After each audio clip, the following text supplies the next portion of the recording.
Assalomu alaykum azizlar. Bugun sizlar bilan raspakovka yana qilib ko'rmoqchiman. Hozirlik ko'rsataman nima olganimni.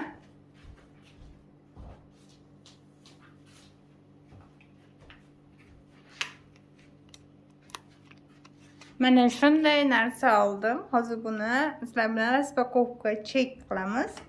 Qani ichida nima bor ekan? Haqiqatdan men zakaz qilgan narsam bormi? Bu Lint Remover'ni firmasi. Kiyim tozalash uchun bu sifatlimi, sifatsizmi ko'ramiz qani. Bismillah.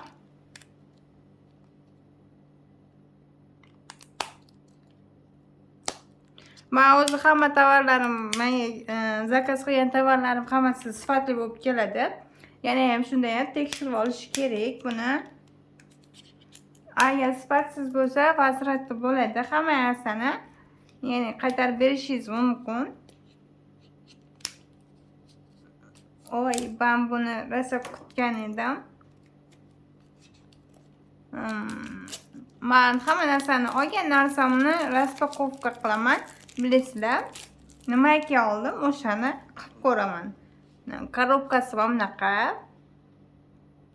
Shunaqa. Orqasida nimaligini yozib qo'yilgan ingliz tilida. Bismillah deb ochamiz. Baby. Kichkina narsa. Как nima deydi, chantalarga, ya'ni sumkalarga solib bemalol ishlatib yursanglar bo'lar ekan. Voy bo, olinmayapti-yu. Chiqa qo'y endi. Вот так. Ana kiyim tozalash uchun hozir bitta kiyim olib kelganman. Mana bunday kuchukchasi bor. Sizlarda nima deydi? Sabakasi bor bizda. Sabakasi bor. Ya'ni bu kiyim emas, ishton. Ya'ni buni hozir tozalab ko'ramiz.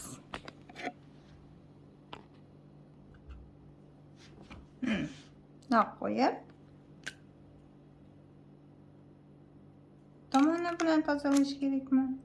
Ha, bu tomoni bilan tozalash kerak ekan.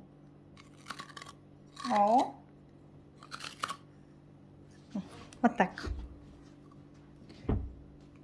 Tak qo'yamiz bu yoqqa, уже tozalaymiz. Qarang, qanaqa o'sib berar ekan.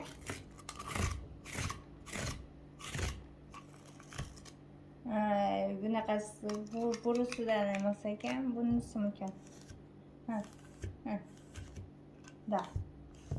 ishton ekan bor-ku. Endi bu ishton emas, ishton deganda kolgotki. Men buni O'zbekistonda sotib olgan edim.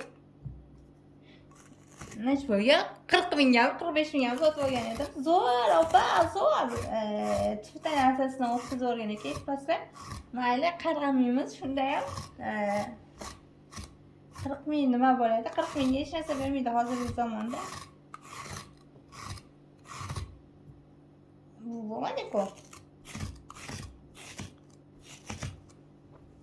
Neki boshdan kelish kerak ekan.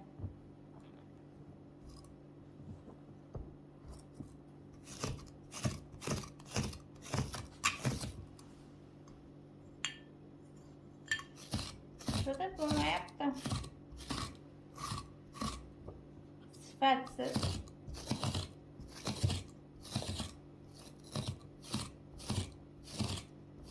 Voy, bilin, men buni bitta daqiqa bo'laman desam, soat kutishim kerak ekan. O'shanga menga bu yoqmadi.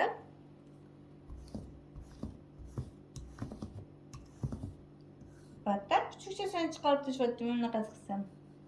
Bu o'zi nimaga ishlatiladi? Menga o'shani tavsiya qilib yozib boringlar, men bu narsani. Men bilmayapman qanaqa ishlatishni. Qarang. Battar kuchukchasini chiqarib yuryapti. Men tozalash kerak, nabor tozalash o'rniga battar chiqaryapti. Nima bu? Hech yoqmadi. Mayli, olib qo'yamiz, kerak bo'lib qoladi. Bir nimalarga. Mana shunaqa raspakovka chek bo'ldi. Men sizlarga buni olishni tavsiya qilaman, tavsiya qilmayman. Короче, o'zingizlar bilasizlar, lekin zo'r mol ekan. Tozalamadi to'g'rirog'i, tozalashi 0. Nima deydi? 0 ga teng.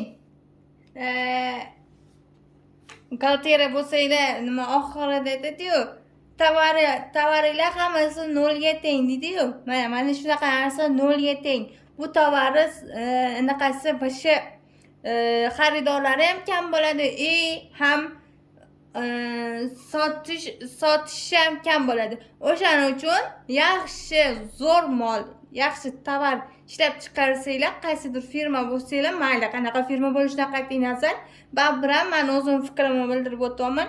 Bu narsaga men qaytib olmagan bo'lardim bu narsani, chunki bu narsa arzon edi. Arzonga yarasha, narxiga yarasha mahsulot bu. Baribir ishlab chiqarish dizayneri zo'r ekan, mana ko'ryapsizlar. Buni qanaqa ishlatishni bilmayapman. Yoki men noto'g'ri o'zim firmamanmi yoki bo'lmasam ishlatishni bilmaganim uchun shunaqa deyapmanmi, bilmadim, lekin firmani bu narsa botiradi. O'shaning uchun bunday mahsulotlar kamroq ishlab chiqarishinglarni tavsiya qilaman. Ishlab chiqaruvchilar, diqqatli bo'linglar mana shunaqa mahsulotlarni sotishga yoki bo'lmasa mana shunaqa narsa ishlab chiqarishga rosa ham diqqatli bo'linglar. Chunki bu narsani oladi hamma. Sifatli bo'lsa oladi. Hozir shu bilan bizning raspakovkamiz tugadi. Bye. Hi guys.